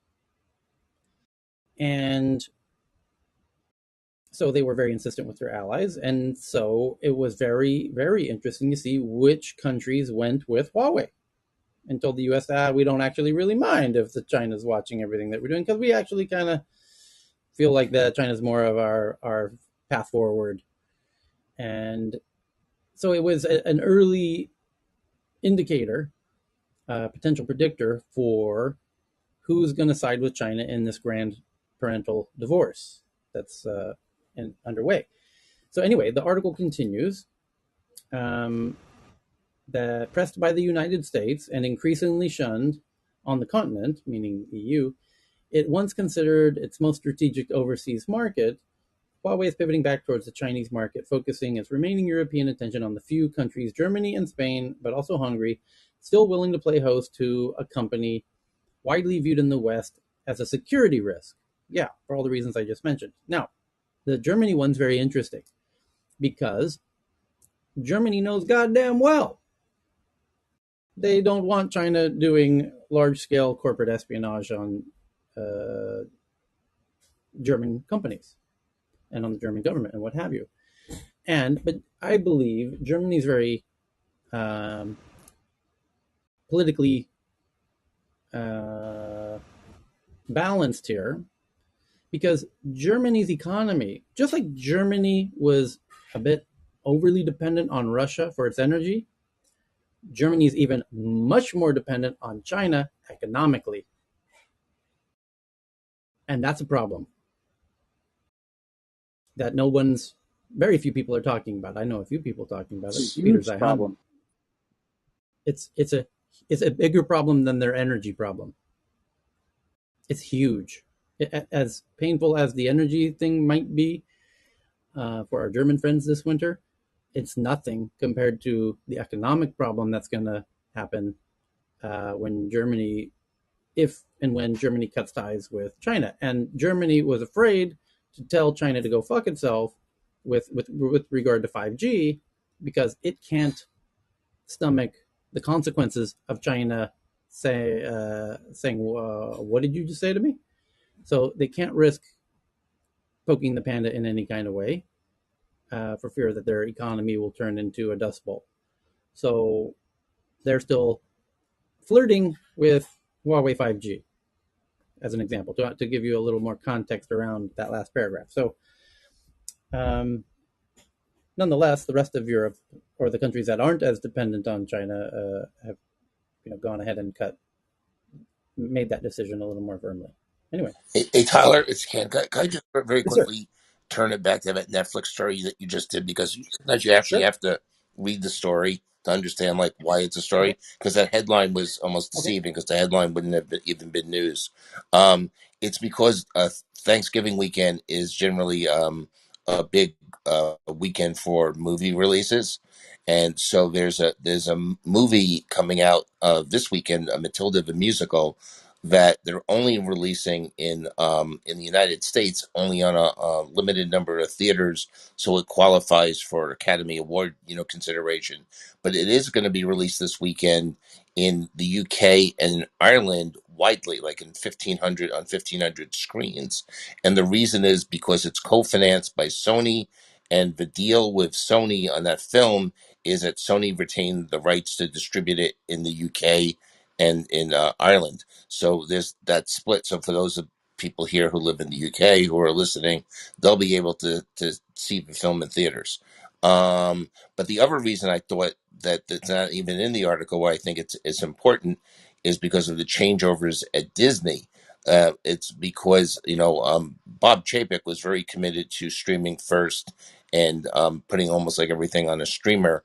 One of the things that you've had with the change in ownership and the change of control in the studios in the last few months is a change in philosophy about whether things should go on streaming first or whether they should go in theaters. So Warner Brothers, when it was owned by AT&T, which was only a couple of months ago, the guy who was running Warner Brothers for them at the time, and to be fair to him, he made these decisions during a pandemic. Was a guy named Jason Kylar.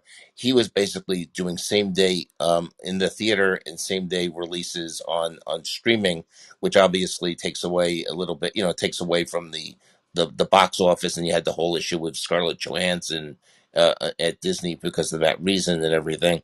It's going to be interesting to see what Bob Iger does in terms of whether he's going to try to have a more expansive theatrical window. I can tell you Warner Brothers under David Zaslav, who came out from Discovery with that merger from Warner Brothers and Discovery, has basically said he's going to essentially try to restore as much as the traditional windowing as he can, believing that releasing the the films in theaters initially actually helps it on the streamer, so they're not going to be necessarily doing at Warner Brothers same day and date releases and on the streamer versus theaters. He's going to try to give it a legitimate cinematic run, and then he's actually basically said also he's willing to put it back a pay per view window where they're willing to sell it to anybody even before it hits their own streamer, which is HBO Max. Meaning, if Amazon Prime wants to pay for it, they'll put it on Amazon Prime after its theatrical run, even before they'll put it on HBO, if that in fact enhances their finances. So that's a very different theory than Bob Chapek explained when he was running Disney up until a week ago. So there are all of those issues in studio land, and I just thought I talk about that a little bit because I think it I was trying to wondering why they New York Times ran this article, because the fact that Netflix does what they do is not new news. Okay, the fact that all of a sudden a particular film like Matilda is being released differently over in England because of the Sony financing, that is news. So okay, and I'm done speaking. Thanks. Okay. Thank you for that, Ken. The next up is the U.S. Fed raising interest rates faster than expected is driving the crypto crash, tech layoffs, and more as companies value money now over long-term bets. Yeah, there's some truth to that. Well, by the way, so you should From know that, from the Fed minutes, some of the governors, and maybe a majority of the Fed governors, have suggested that maybe they're going to slow the rate increases. So that we'll wait to see about that.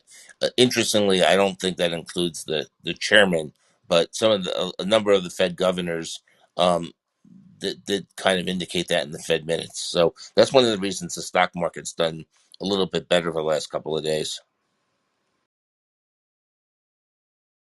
Okay, and Russia's version of Google called Yandex uh, is seeking Putin's approval for restructuring, including selling its Russian business and spinning off key global projects in edtech and other sectors.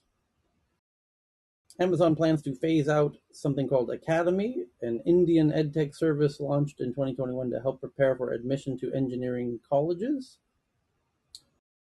Bob Iger returns to a more competitive and challenging streaming landscape and should steer Disney Plus to profitability without cannibalizing Disney's other units. That's from the Wall Street Journal. Bob All Iger, three if I may, founders. just Bob Iger did an interesting interview where he actually talked about why he thinks that he's so good and at like managing chaos and he's like there's legendary stories. I'm in fact reading his or listening to his audiobook, and one of the things that he had was a very moody father, and that allowed him what was it, to time the mood? There was some sort of phrase that he used, but it was clocking somebody's temper or clocking somebody's mood. That management is oftentimes just about knowing when to engage and how to manage that. And just hearing the story of when he flew down, I think it was to Asia for the opening, and there was some sort of crazy event that happened in the morning. And it's just a case study, I would say, on how to do executive management really well. So I'm really enjoying the audiobook and the interview I'll post on the side here for other folks who might be curious. Okay, next up, a online trading service called Pipe.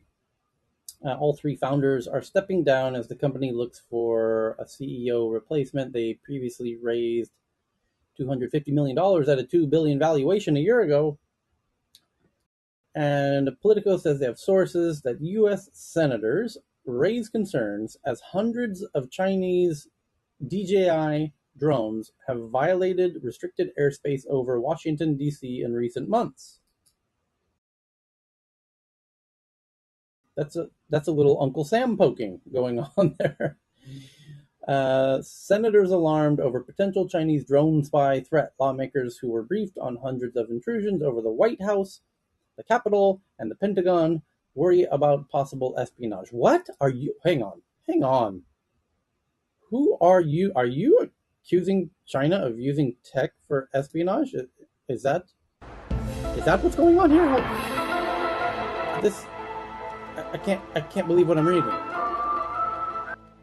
Are you accusing China of using tech to do espionage? That's crazy. By chance, did they share that I, concern on TikTok? Uncle Shing is hundreds of listening. Chinese.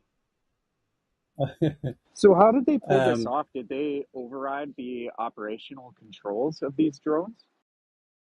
no, it's much simpler than that. They found out what each person's favorite TikTok video is, and they synchronized them all to happen in a 10-minute window. And when everyone was distracted with their favorite cat dance video, they flew the drones.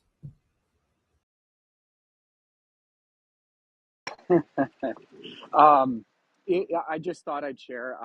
A while ago, it was announced that this company was blacklisted, and I know some friends that are drone enthusiasts, and they were a little upset that they can't order any more parts from this particular company.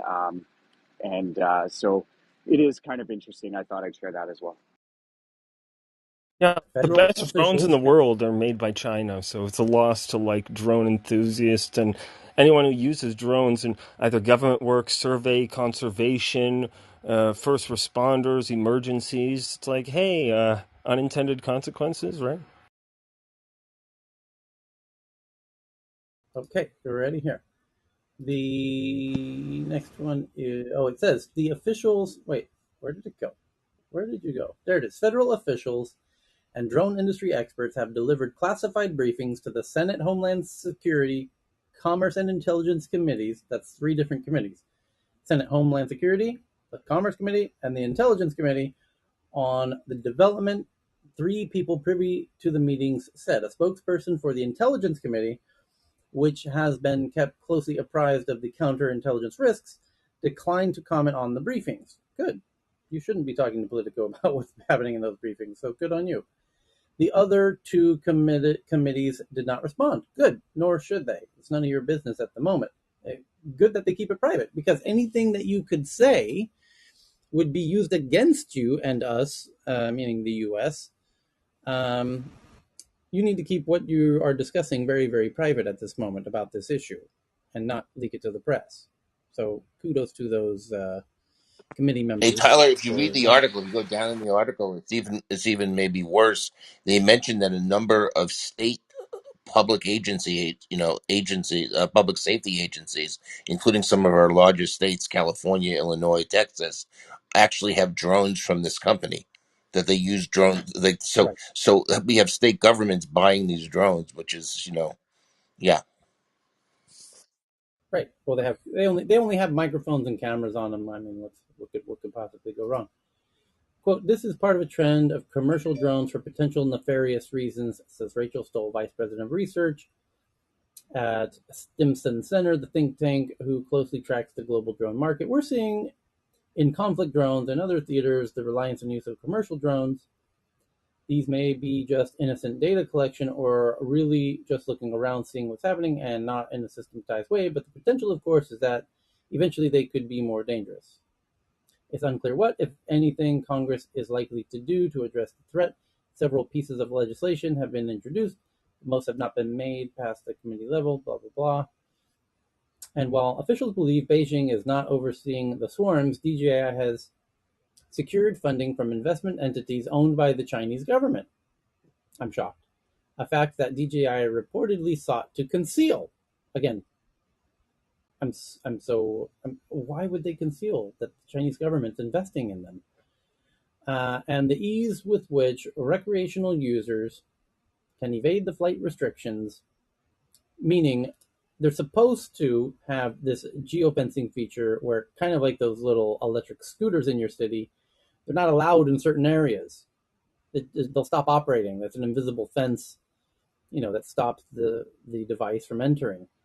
And the point is that DJI makes it rather easy to circumvent that, for reasons you can easily imagine, I'm sure. Any technological product with origins in China or Chinese companies holds a real risk and potential of vulnerability that can be exploited both now and in the time of conflict. They are manufactured in China or manufactured by a Chinese company, but they'll put a sticker on it of some non-Chinese company that repackages it so you don't even know what you're where that you're buying it. But anything that's technological that has the capability of having embedded in the software or in the actual hardware vulnerabilities that can be exploited at any given moment. There you go. You get the idea. Yeah, that's troubling, but not at all surprising if you've been paying attention and following along. Google blacklisted 2 Chrome search blocks extensions, Google Chrome extensions, which had more than 200,000 installations, after discovery of a backdoor that can be used to steal Roblox credentials and assets. Okay. Mark Cuban's interactive streaming app called Fireside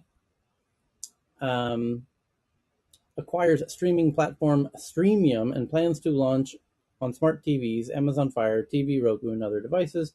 Microsoft says hackers used vulnerabilities in the BOA web server discontinued in 2005 to target the Indian power sector.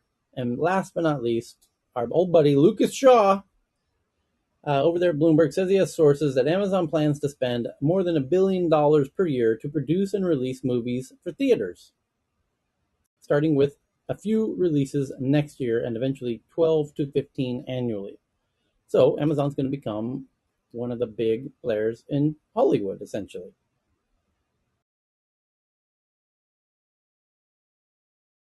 Big movies. Making some movies over there. Okay, so now we're done with the big boring stories. That takes us to the tweets. So did anybody have a tweet since we met Well, last time? Tyler, I would have had this tweet, but I didn't think you were even doing a room today, so I didn't bother sending it out.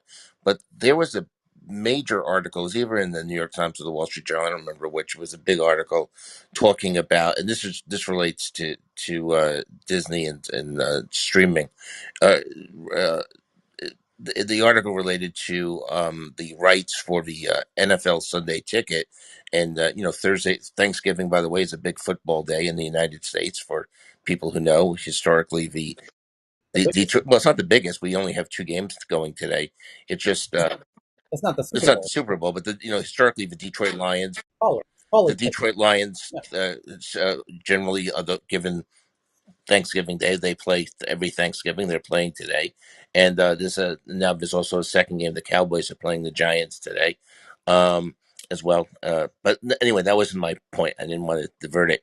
Um, it's long been thought in certainly in the investment community, I think in the entertainment community, that Apple TV is the leading bidder for the rights for what's called the NFL Sunday Ticket.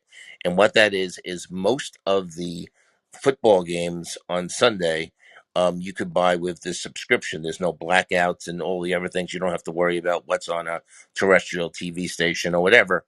Um, and those rights have been held for many years by DirecTV, which, because of their financial issues, they're not even rebidding on it. So this is the last year DirecTV is going to have them. So it's up for bid, and people thought there would be a deal with Apple already. There hasn't been. Now apparently Google has expressed an interest in it. Okay, and I don't believe you'll see Amazon bidding on this at this point, according to the article, because the people within everyone's cutting back. We've had all those discussions, and with all the tech companies cutting back, the price probably is a little bit prohibitive for Amazon at this point, even though they've I think they were relatively successful in terms of viewers on when they bought the Thursday night football rights. They took them from Fox. Those ratings have been declining with each successive game. So, and the NFL is looking to go from like $1 billion a year licensing to 2.5 billion. And so I don't think ESPN's going to be participating, or the traditional CBS, terrestrial TVs. So it might be just between Amazon and Google. And so it'd be very interesting what the NFL is going to do if the only bidders are Apple and Google. But I just mentioned that because again, it's the tech companies that are most likely to get this package. And there was a big article on it, and I just didn't tweet it out because I didn't think you're doing the room today. So, all right. yeah. Well, by the way, that's also why there's less Americans than normal in the room, because they're sleeping in, because it's a weekend day for them. It's a non-work day, so everybody's sleeping in, and we start at 7 a.m. on the West Coast, and they're not waking up for that on Thanksgiving Day. No, not at all. They'll be they'll be waking up an hour from now. So on to the tweets. Did anyone have a tweet they want to make sure that we get into um, before I go in no particular order? Going once, going twice. Here we go. But there is one thing here. Okay, here we go. The first one I have is from BB from Engadget, and it says San Francisco police seek permission for its robots to use deadly force. It's currently petitioning the city's board of supervisors for permission to deploy robots with deadly force. What do we think about robots, killer robots? I've seen that movie. And So, um, who's responsible for pulling the trigger? The one who operated? I mean, if there's a mistake or something. how about this, baby? How about the person controlling the trigger is themselves a criminal behind bars, and if they perform admirably, they get a shorter sentence. And if they show that they make great decisions, and you of course could test this without actually killing anybody through a sort of video game, and then you could run the video game across the entire prison system, find out who's best suited for this task, get the 10 best, and then make it a competition, and whoever is able to prevent and correctly terminate folks gets their sentence shortened. So they're highly incentivized to perform at the incredibly highest level. And what happens if those people are, well, you could introduce the race card into that whole equation, and then it gets really crazy. That's a movie. That's a movie.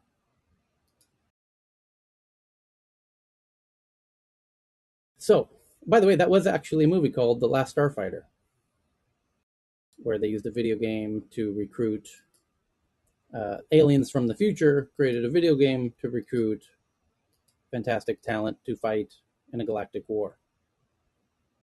And some young kid showed his potential and then was red pilled to show this future galactic battle that was occurring, that his skills were desperately needed uh, to save the universe.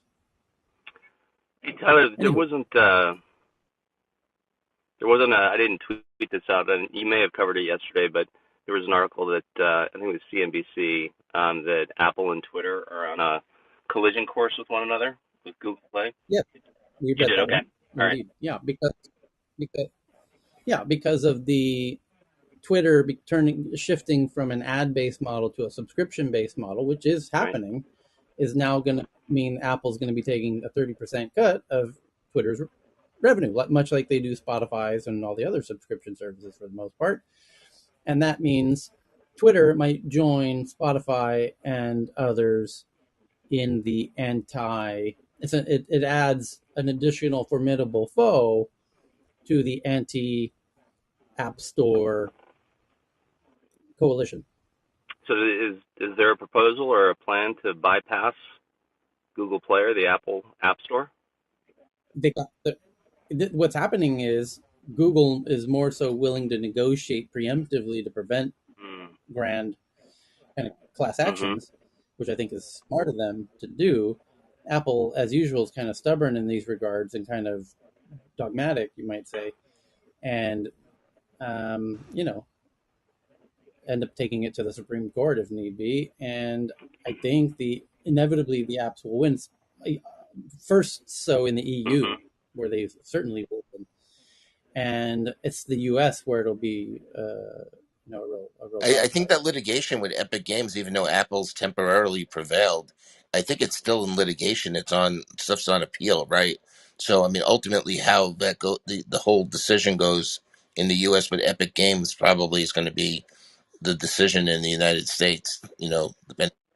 Oh, and Yeah. by the way, and by the way, this turns into an interesting development, because if Elon Musk joins forces with Daniel Ek and the gang who are the anti-App Store consortium, they now have Elon Musk on their side, who knows a thing or two about how to dance with politicians on the big scale, on the big stage. Now, Apple might correctly be concerned with that development, and you might start seeing high-profile Apple executives turning off their Twitter accounts as a result. And somebody's going to say, in 3, 2, 1, someone's going to share that they just noticed that Phil Schiller, one of the most senior executives in Apple history, just deleted his Twitter account. I saw that.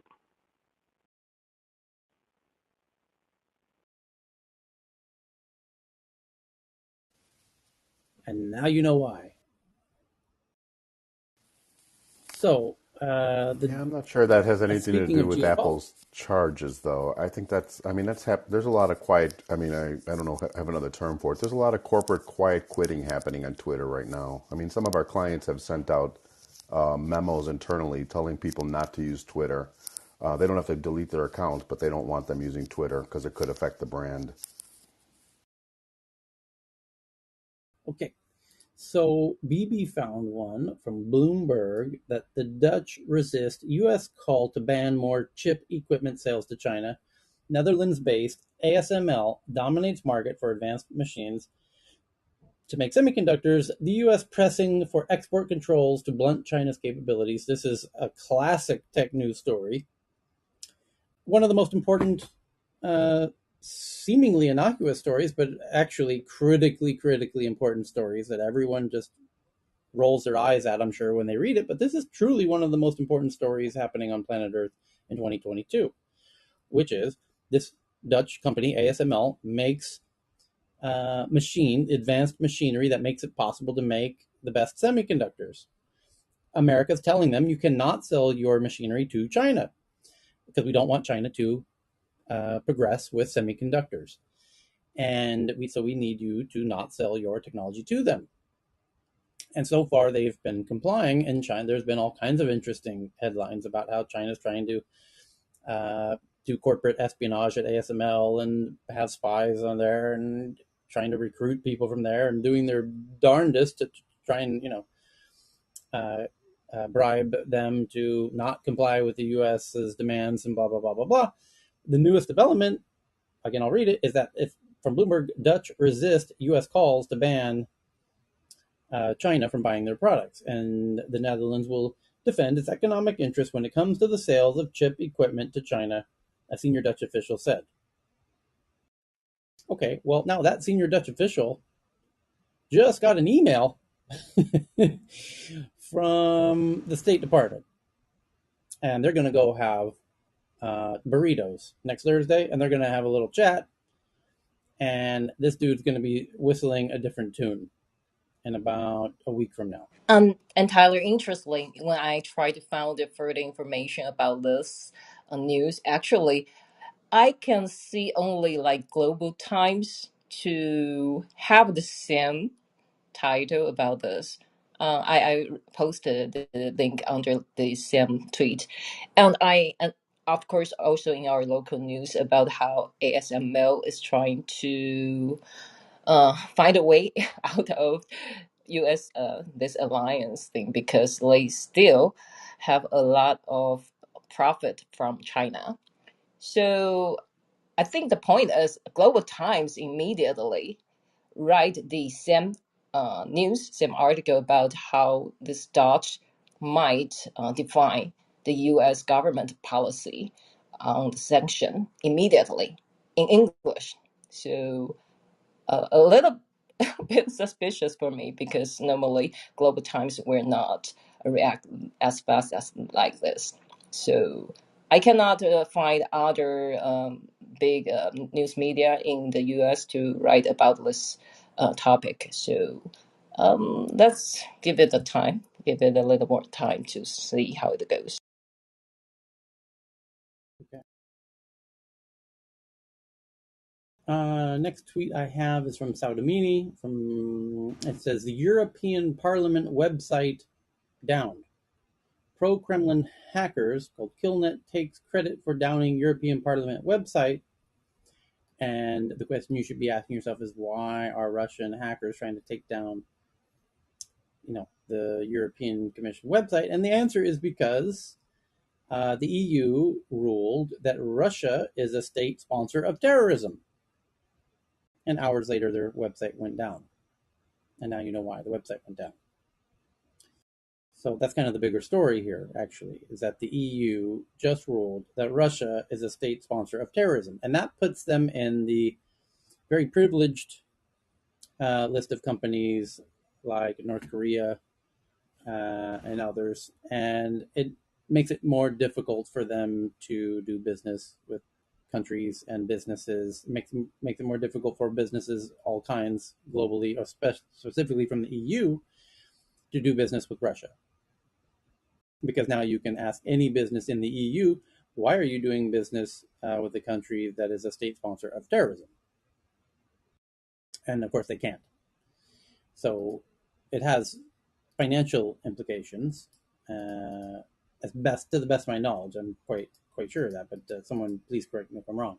But I imagine that, it's just a further tightening of the screws of one Mr.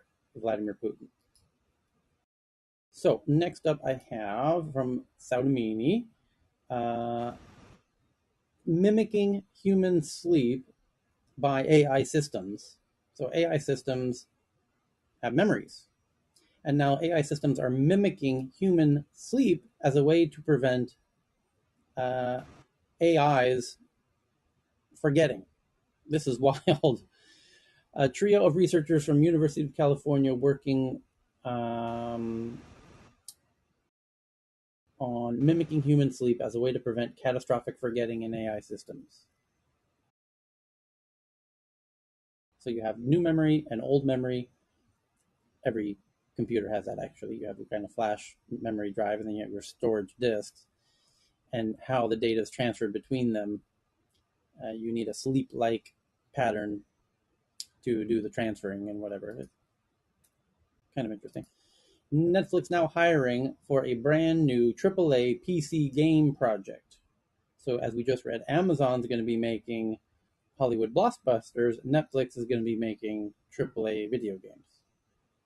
And they're now hiring for said new AAA PC game. Getting into the game business. Meta claims that the United States military link to online propaganda campaign, and that was one of the big stories we did yesterday, which shouldn't really surprise anybody, but to see it in print now and confirmed by Meta means we're not as crazy as we thought we were over here at Tech News, because that's the kind of shit that we kind of knew was happening but had no proof, and now we got proof. That all of these crazy government initiatives to, create information and disinformation and shift narratives and all this rigmarole, we knew it was going on, and now we got the receipts. So Tyler, what So we what can the all Netflix thing? I'm not suggesting this is going to happen, but you can think about this. Netflix is having to build its video game uh, enterprise, whatever you want to call it, whatever they want to do, from scratch because they don't have anything. Amazon actually bought MGM Studios, so they actually have a legitimate studio that they did through an acquisition. yes, Okay, now the issue yep. is if Microsoft can't buy Activision, does Netflix buy Activision? Right? That's interesting. Oh, ayo, yeah, yeah. Netflix clearly wants to go big into this, and it's a great point. What's Activision gonna do if that deal gets kiboshed? They probably want to be acquired by somebody. And I think they may always have to be at this point because remember what led to this was the whole sexual harassment scandal, and Bobby Kotick is still there waiting to get acquired by Microsoft, and he's going to exit when Microsoft supposedly buys them. Okay, but if that acquisition doesn't go through, then it brings the glare of what happened at Activision as an independent company back to them, right? So yeah, I think they're gonna want to sell. And what this is all about is all these streaming services generally have figured out, or they've made a decision that one of the more valuable metrics that they look at is simply like, the amount of time that you have the customer's eyeballs, and they're just trying to keep the customer, on any device as long as they can. They don't care what you're watching. They don't care if you're playing a video game or you're watching a movie. And so that's one of the reasons why Netflix wants to go into video games, because video games is, particularly with younger people, consumes much more of their time than simply watching, things that are not interactive, like traditional movies and TV.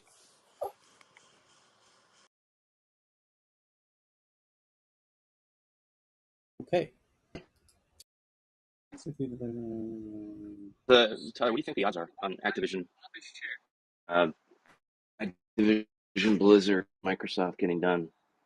Have you taken a temp of the DOJ? Ken or Tyler? Well, there was an article, Matt, we covered before I think you came on stage, that Politico was running a story. And I think the New York Times may have the story too. That they think the DOJ is going to try to intercede and stop the acquisition.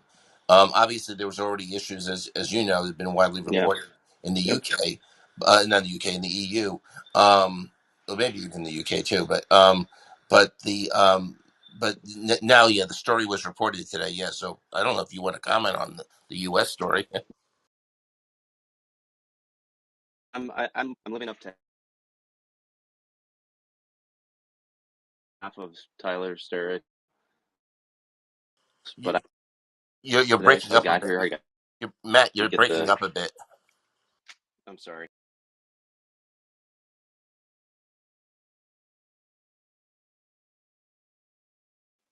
You want to try again, Matt? Yeah, Matt, try again. So getting a bad signal. Yeah, Listen, it's bad. yeah, we can't hear you. Tyler, are you there? Okay. I'm here. Okay, moving on. Okay, we did. There's no war on Christmas, but there is one on Thanksgiving. Some retail giants are actually closing for Thanksgiving this year. Will the trend continue? Oh yeah, because the day after Thanksgiving is Black Friday, which is sure you'll sure to see the highlights of on TikTok very soon. Quite legitimately As hordes of people. Cyber Yeah, I Monday mean this is than Black America. Friday. America at its best. No, we got you. You get just a front row seat to the true unbridled debauchery that is, American capitalism in its purest form. I think it was about 4 or 5 years ago where Cyber Monday made more money than Black Friday. Someone can correct me if I'm wrong, Oh yeah, but I'm sure that no, happened. no doubt.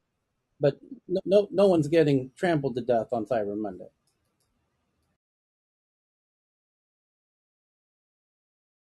So, yeah, Black Friday tomorrow. Okay, I think we'll wrap it there. Is Ben doing a No, room? no room today for Ben. Yep. Okay, Happy good enough. Thanksgiving. So today's happy Thanksgiving. We'll do it again tomorrow, Yep. See you tomorrow. and enjoy. If you're having some turkey, enjoy that turkey. Happy Thanks, David. They, Tyler. Happy they sound like Thanksgiving, a everyone. Happy wondering. Take care, Thanksgiving. everybody. Yeah. Have